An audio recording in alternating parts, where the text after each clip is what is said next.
Salut, salut, salut. Bienvenue dans un nouvel épisode de French Mornings. Aujourd'hui, on va parler de romance, d'amour, mais surtout de langue. Est-ce que vous saviez qu'un bisou avec la langue, c'était plus de 80 millions de bactéries échangées? Non, moi non plus. Prenez un petit café, installez-vous bien, activez les sous-titres si vous en avez besoin. Aujourd'hui, je vous raconte tout sur le French Kiss. C'est parti.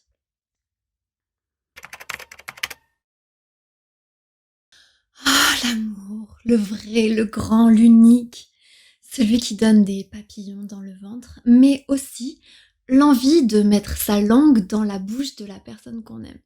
Hyper chelou, non? Chelou, c'est un petit mot de verlan qui vient du mot louche. Quelque chose qui est louche, c'est quelque chose qui est bizarre. Donc vous l'aurez compris, aujourd'hui, on va parler de trucs un peu chelous. Comme je vous l'ai dit, aujourd'hui, on va parler du French Kiss. Et en tant que Française, la vraie question que je me pose, c'est pourquoi French?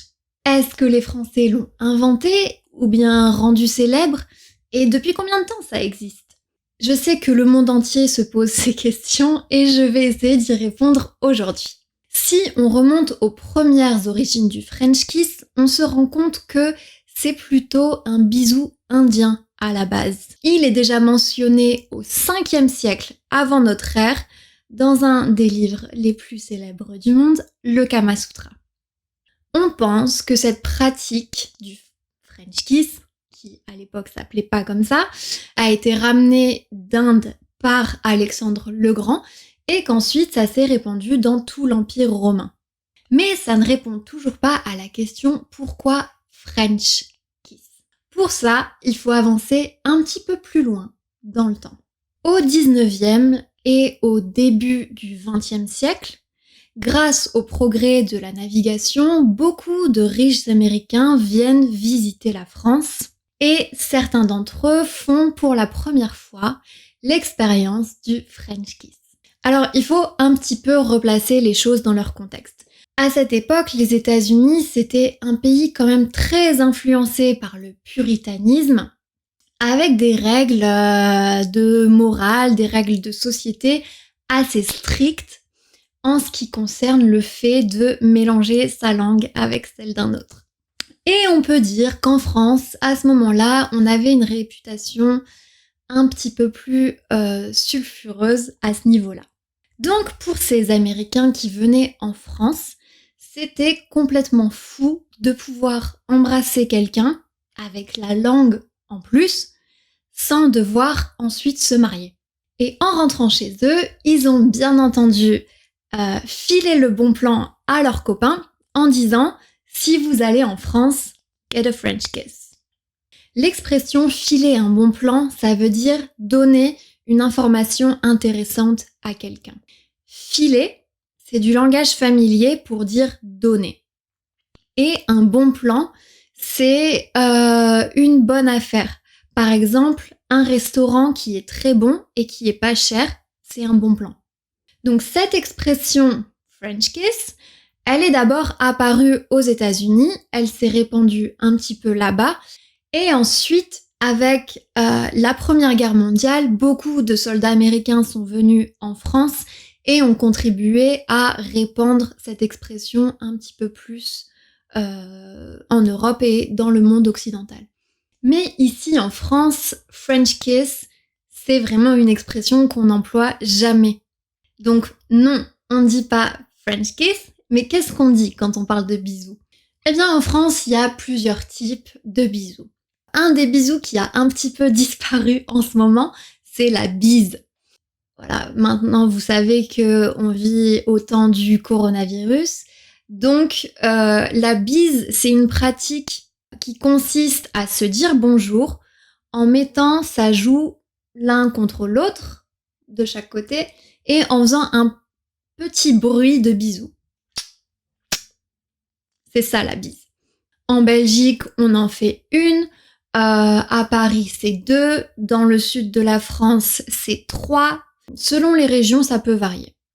Ensuite, quand on dit faire un bisou, on parle tout simplement d'un bisou sur la joue. Par exemple, un enfant qui vient de se faire mal, on va lui dire « Tu veux un bisou magique ?» Et hop, on fait un bisou sur la main, par exemple, et il a plus mal, c'est guéri. On peut aussi dire faire un bisou sur la bouche, mais c'est pas le terme qu'on va employer en priorité. On va plutôt dire s'embrasser. Et là encore, quand on parle de s'embrasser, ça peut signifier deux choses différentes. Ça peut vouloir dire faire un bisou sur la bouche, et ça peut aussi vouloir dire se prendre dans les bras pour se dire bonjour ou pour se dire au revoir. On peut dire que des amoureux s'embrassent et on peut aussi dire ils s'embrassent pour se dire au revoir, par exemple. Le mot s'embrasser, à la base, c'est construit à partir du mot bras. Donc s'embrasser, c'est se prendre dans les bras et ensuite plus si affinité. Maintenant, si vous êtes curieux, vous avez sûrement envie de connaître l'expression qu'on utilise quand on veut vraiment parler spécifiquement du French kiss.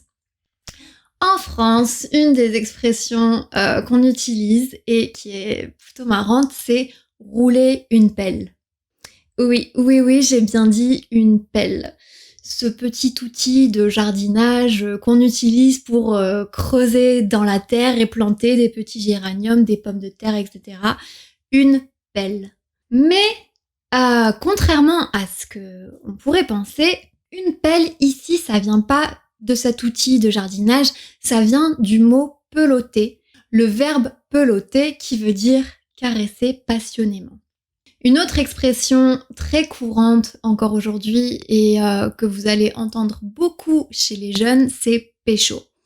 Pécho, c'est du verlan. C'est le verlan de choper. Choper, ça veut dire attraper. Donc une personne qui en a embrassé une autre, elle peut dire « je l'ai chopé » ou bien « on s'est chopé ». Attention, cette expression-là, c'est vraiment, on peut dire, un truc de jeune un peu. Faut l'utiliser dans un contexte assez familier avec vos amis, avec votre famille, mais pas dans un environnement trop formel. Voilà, maintenant vous savez tout sur le French kiss et sur les bisous français.